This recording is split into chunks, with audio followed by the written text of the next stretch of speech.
கடந்த நாடாளுமன்ற தேர்தலில் இந்திய அரசியலமைப்பு சட்டத்தை மாற்றுவோம் கீற்றுவோம்னு அளவுக்கு அதிகமாக மமதியில் வாய்விட்ட பாஜகவை மைனாரிட்டியாக உட்கார வைத்ததில் தலித் மக்களின் கோபம் மிக முக்கியமானது. அவ்வளோ அடி வாங்கியும் அறிவே இல்லாமல் மைண்ட் வாய்ஸ்ன்னு நினச்சி பாரதிய ஜனதா கட்சியோட அமித்ஷா, அதாவது இந்தியாவின் உள்துறை அமைச்சர், அப்பட்டமாக அம்பேத்கரை நாடாளுமன்றத்தில் அவமதிப்பாக பேசி வகையாக சிக்கியிருக்கிறார். நாடாளுமன்றத்தை முடக்கியுள்ளது நாடாளுமன்ற உறுப்பினர்களின் போராட்டம். ஒரு பக்கம் போராட்டங்கள் நடக்கும்போது அமித்ஷாவின் பேச்சுக்கு இதுதான் சரியான பதிலடி என வீடியோ ஒன்றும் வடக்கிந்தியாவில் வைரல் ஆகிட்டு வருது. அது என்ன வீடியோ, அது யார் பேசுனது அப்படிங்கிறது தான் இந்த செய்தியில நம்ம பார்க்க போறோம். அதுக்கு முன்னாடி வழக்கமா மன் கி பாத் அப்படின்னு பிரதமர் மோடி அவர்கள் ஒரு நிகழ்ச்சியில பேசிட்டு இருப்பாரு. ஆனா மனசுல ஒன்றை வச்சுக்கிட்டு வெளியில ஒன்னதான் பேசுவாரு. இது எல்லாருக்கும் தெரிந்தது தான். அந்த மன் கி பாத் இன்னைக்கு அமித்ஷாவுக்குள்ள நுழைஞ்சி அவர் உண்மையாகவே தன் மனசுக்குள்ள அம்பேத்கர் குறித்து என்ன மாதிரியான மதிப்பீடு வச்சிருக்கார் அப்படிங்கிறத பேசியிருக்கிறது தான் இந்த நாடாளுமன்றத்தில் இன்னைக்கு சர்ச்சையை கிளப்பிட்டு இருக்கிற அந்த பேச்சு. அம்பேத்கர் அம்பேத்கர் அம்பேத்கர் அம்பேத்கர் அம்பேத்கர் அம்பேத்கர் इतना नाम अगर भगवान का लेते तो 7 जन्मों तक स्वर्ग मिल जाता. நாடாளுமன்றத்தில் அவர் எப்படி என்ன பேசினார் அப்படின்னா, அம்பேத்கர் அம்பேத்கர் அப்படின்னு இன்னைக்கு பேசிட்டே இருக்கிறது ஒரு ஃபேஷனா போயிடுச்சு. எத்தனை தடவை நீங்கள் அம்பேத்கர் பேரை எடுத்தீங்களோ அத்தனை தடவை நீங்கள் கடவுள் பேரை எடுத்திருந்தா 7 ஜென்மத்துக்கு நீங்கள் சொர்க்கத்துக்காவது போயிருக்கலாம் அப்படின்னு ஒரு சர்ச்சைக்குரிய வார்த்தையை அவர் பிளேஸ் பண்ணியிருக்காரு.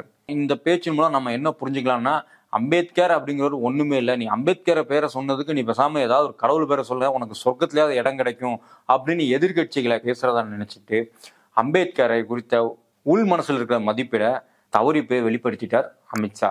இதற்காகத்தான் நாடாளுமன்றம் இன்று 2ஆக நிற்கிறது. இந்த நிலையில்தான் வடக்கிந்தியாவில் ஒரு வீடியோ வேகமாக பரவிட்டு இருக்குது.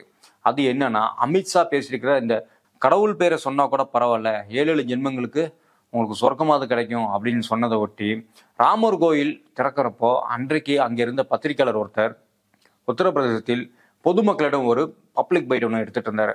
அதுல ஒரு சிறுவன் மிக அழகாக அம்பேத்கர் குறித்து பேசியிருந்தார். क्यों पूजे सर, बाबा साहब ने हमें आरक्षण दिया है, संविधान लिखा है, भगवान ने हमारे लिए किया कि हम करें उनके लिए? हमको राम ने कुछ नहीं दिया है. अच्छा. हाँ, हमको तो नहीं दिया है कुछ. हमको जो भी दिया है बाबा साहब ने दिया है. जो कुछ भी दिया है सब बाबा साहब ने दिया.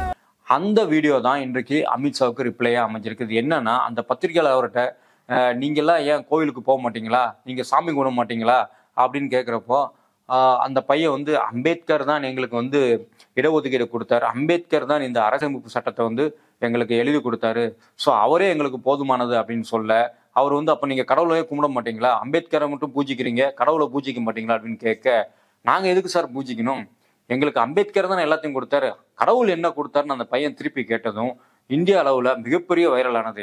ஏனென்றால் மிகவும் கடவுள் பக்தி நிறைந்த வட மாநிலங்களில் ஒரு சிறுவன் இந்த மாதிரி ஒரு கருத்தை குறிப்பிட்டதும் அதில் அம்பேத்கரை கடவுளாகவே அவர் உருவகப்படுத்தி பேசியதும் மிகவும் பிரசித்தி பெற்றது, மிகவும் வைரலானது.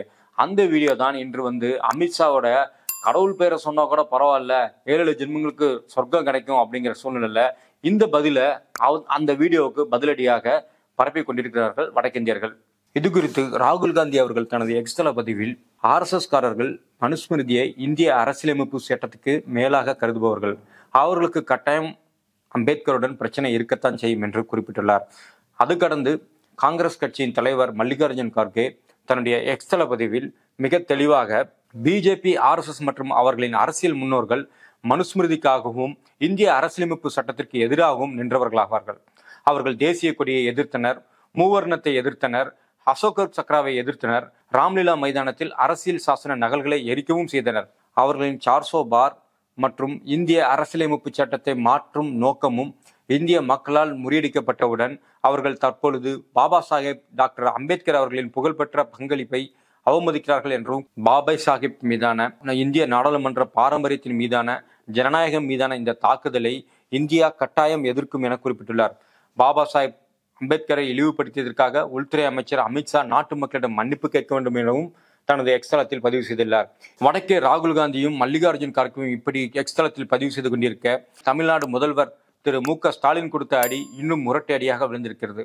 யார் பாவங்கள் செய்கிறார்களோ அவர்கள்தான் புண்ணியம் தேடணும் எனும் அவன் வெப்பனை எடுத்து அவனுக்கே போடுற மாதிரி அறிக்கை விட்டிருக்கிறார் முதல்வர் ஸ்டாலின். பாரதிய ஜனதா கட்சி தொடர்ந்து டாக்டர் அம்பேத்கருக்கு இந்துத்துவ அம்பேத்கர் என காவியடிக்க ஆரம்பித்து வன்கொடுமை சட்டத்தில் கை வைக்க நினைத்து பலத்த எதிர்ப்புகளுக்கு பின்னர் அது கைவிடப்பட்டு இடஒதுக்கீடையும் ஒழிக்க முற்பட்டு என முழுக்க அம்பேத்கரின் மீதான வெறுப்பு தான் இன்றைய நாடாளுமன்ற உரையில் அமித்ஷாவிடம் வெளிப்பட்டுள்ளது.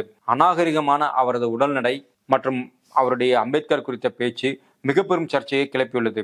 டாக்டர் அம்பேத்கரை தலித் தலைவராக பாவிக்காமல் இந்தியாவின் சிற்பியாக கவனிக்கும் உலக நாடுகளின் மத்தியில் அவரை மனுதர்ம ஆட்சியை கொண்டு வர துடிக்கும் RSSின் அரசியல் பிரிவான பாஜகவின் மூத்த சங்கி அமித்ஷாவுக்கும் இதர சங்கிகளுக்கும் உங்களுடைய கருத்தை நீங்கள் கமெண்டில் பதில் செய்யுங்கள். நன்றி. அரண்சை நண்பர்களுக்கு வணக்கம். அரண்சை ஊடகம் சுயேட்சையாக இயங்குவதற்காகவே உருவாக்கப்பட்டது. நாம் செய்கிற வேலை உண்மையிலேயே மக்களுக்காக செய்கிறோம் என்பதை நீங்கள் நம்பினால், வாய்ப்பு இருந்தால் இந்த ரேசர் பே QR கோடுக்குள்ளே நீங்கள் அதை ஸ்கேன் பண்ணி எங்களுக்கு உங்களால் இயன்றதை விருப்பம் இருந்தால் ஆதரவு தெரிவிக்கலாம்.